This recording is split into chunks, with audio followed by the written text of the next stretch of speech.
2 പതിറ്റാണ്ടിലേറെ നീണ്ട രഹസ്യാന്വേഷണത്തിനും നിരീക്ഷണത്തിനും ഒടുവിലാണ് ഇറാന്റെ പരമോന്നത നേതാവ് ആയത്തുള്ള ഖമേനിയെ ഇസ്രായേൽ സഖ്യം വധിച്ചത്. അമേരിക്കയുമായി ആണവ കരാർ സാധ്യമെന്ന് ഇറാനും ചർച്ചയ്ക്ക് മധ്യസ്ഥത വഹിച്ച ഒമാനും പ്രഖ്യാപിച്ച് മണിക്കൂറുകൾക്കകം ലോകത്തെ ഞെട്ടിച്ച് ഇറാനെ അമേരിക്ക ആക്രമിക്കുകയായിരുന്നു. ഓപ്പറേഷൻ എപ്പിക് ഫ്യൂറിയിൽ ആയത്തുള്ള ഖമേനിയും ഇറാനിലെ ഉന്നതരും കൊല്ലപ്പെട്ടു. ഇസ്രായേൽ അധികൃതർ പറയുന്നത് അനുസരിച്ചാണെങ്കിൽ സംയുക്ത ആക്രമണമായിരുന്നു അത്. വർഷങ്ങളായി നീണ്ട നിരീക്ഷണത്തിന്റെയും രഹസ്യ വിവരങ്ങളുടെയും അടിസ്ഥാനത്തിൽ നടത്തിയ ഓപ്പറേഷൻ ബ്ലൂ സ്പാരോ എന്ന മിസൈലാണ് ഖമേനിയെ വകവരുത്താൻ ഇസ്രായേൽ ഉപയോഗിച്ചത്. മധ്യപൂർവ്വ ദേശത്ത് ദുർവ്യാപക പ്രത്യാഘാതങ്ങൾ ഉണ്ടാക്കിയാണ് ആ നീലക്കുരുവി തിരികെ ഭൂമി തൊട്ടതെന്നാണ് യാഥാർത്ഥ്യം. ഫെബ്രുവരി 28 പുലർച്ചെ ടെഹ്റാനിലെ അതീവ സുരക്ഷാ മേഖലയിലുള്ള പാസ്റ്റർ സ്ട്രീറ്റിലെ ഖമേനിയുടെ ഓഫീസ് ഉൾപ്പെടുന്ന കോമ്പൗണ്ടിൽ വെച്ചാണ് ഖമേനിയും മറ്റ് മുതിർന്ന ഉദ്യോഗസ്ഥരും ആക്രമിക്കപ്പെട്ടത്. ഈ ആക്രമണത്തിന് ഉപയോഗിച്ച ആയുധമാണ് ഇപ്പോൾ ചർച്ചയാകുന്നത്. ഖമേനി കൊല്ലപ്പെട്ടത് ഇസ്രായേൽ നടത്തിയ ആക്രമണത്തിലാണ്. ഇസ്രായേൽ വ്യോമസേനയുടെ യുദ്ധവിമാനങ്ങൾ വിക്ഷേപിച്ച ബ്ലൂ സ്പാരോ എന്ന മിസൈലാണ് ഖമേനിയുടെ ജീവനെടുത്തത്.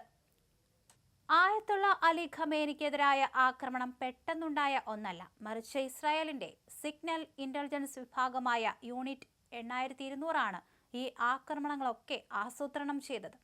ഇവർ കഴിഞ്ഞ 20 വർഷമായി ഖമേനിയെയും അദ്ദേഹത്തിന്റെ സുരക്ഷാ ഉദ്യോഗസ്ഥരെയും നിരീക്ഷിച്ചു വരികയായിരുന്നു. ആക്രമണത്തിന് മുമ്പ് ഖമേനിയുടെ അംഗരക്ഷകരുടെ സമയക്രമം, ആശയവിനിമയങ്ങൾ, പാസ്റ്റർ സ്ട്രീറ്റിലെ CCTV ക്യാമറകൾ എന്നിവയെല്ലാം ഇസ്രായേൽ ഹാക്കിങ്ങിലൂടെയും മറ്റും നിരീക്ഷിച്ചിരുന്നു. ടെൽ അവീവിലെ കമാൻഡ് സെന്ററുകളിലിരുന്ന് കോമ്പൗണ്ടിലെ ഓരോ നീക്കവും തത്സമയം അവർ കണ്ടിരുന്നു.